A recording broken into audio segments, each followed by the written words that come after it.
Hey guys, welcome back to my channel. I'm Lady C.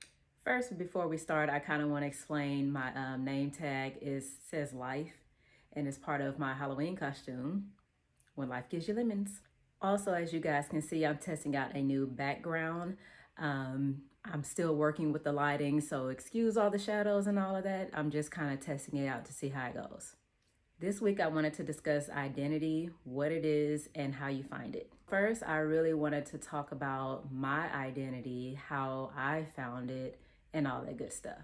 The title is not clickbait. I really do not know how my first or middle name, for that matter, was intended on being pronounced, or how it was supposed to be pronounced, I guess. I was adopted, and before I could really get that pronunciation of my first name and middle name like most, normal, I guess, children get, I ended up in an orphanage, and I never knew from my mother on the pronunciation of my name. Since I was born in Brooklyn, New York, and the rest of my family was in Texas, she never got a chance or an opportunity, I guess, to tell the rest of my family members what my name was or how to pronounce it or any of that stuff.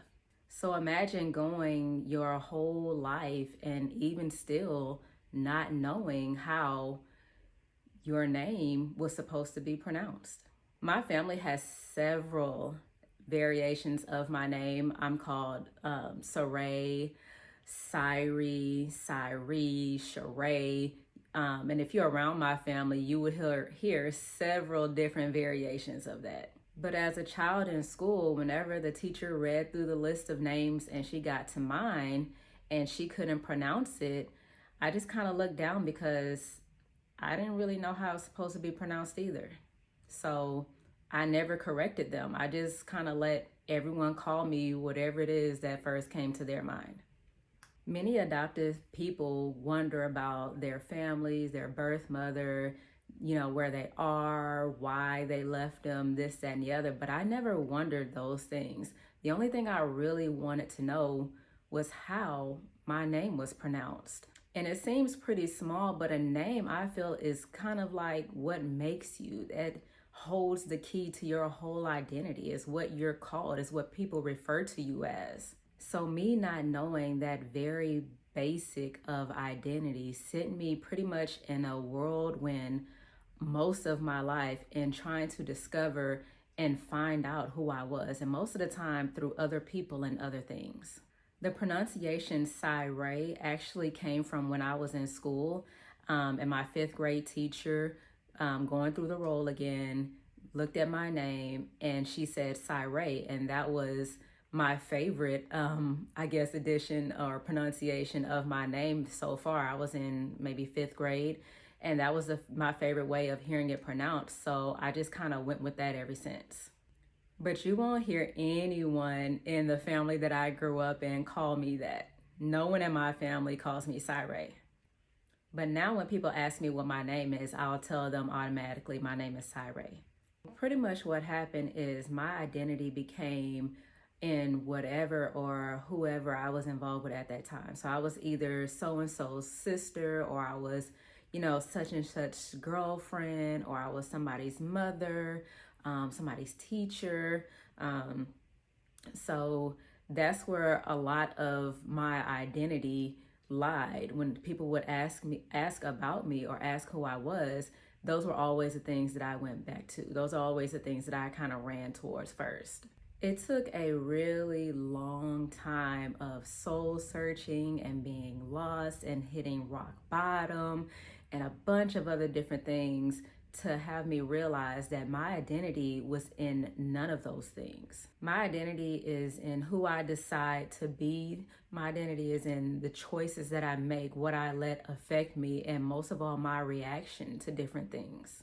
When I develop a relationship with Christ, I realize that my identity doesn't have to be in all of these other labels and titles that people try to put on me. And once I really understood everything that entailed, I almost never let anything else or anyone else try to define me or try to put me in this box or try to say, you're this, you're that, or you should be this, or you should be that. The reason for this post is that a lot of people ask me, why did you get into blogging? Why did you get into poetry? Why did you start writing? Or even why did you start a YouTube channel?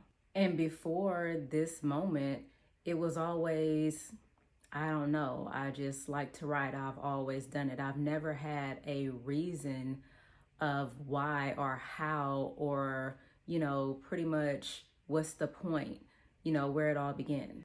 I think the central idea and purpose of my blog and my writings and my channel is to help people find and protect the peace that I have.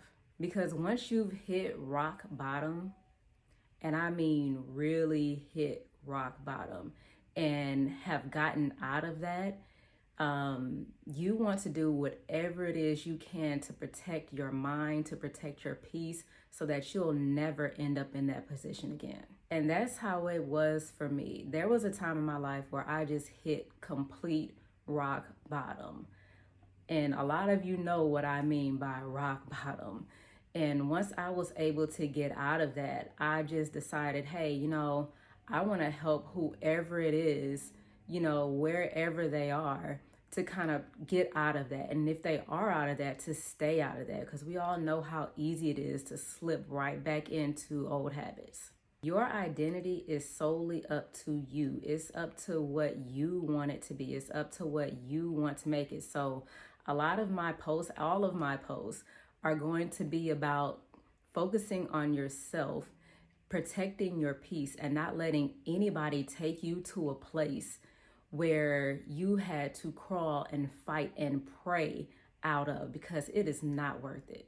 Today, I still don't know how my name was supposed to be pronounced, my first or my middle name, but after a long time of searching and, self-caring, self-reflecting, and really just finding myself and the identity that I felt that was fit for me, I tell people my name is Cyray, and if people mispronounce it or anything like that, I'll even correct them. So moving forward, you can continue to expect this blog to be about protecting your peace, about keeping the peace, about anything that's just going to make yourself have a positive spirit, focusing on yourself instead of everything else that's going on in the world. We want to be a thermostat, not a thermometer. We don't want the things that are going on outside of us and around us to change who we are and to change our character. And that's really what this blog post is about. So whether it's protecting your peace at your job, protecting your peace in parenting, in relationships, whatever it is, that's what this post is about. And even more importantly, that's what this channel is about. It's about positivity and just keeping the peace of mind that you fought so hard for to get to this point. So if that's what you want to do, or if that's what you want to learn how to do, just keep doing life with Lady C.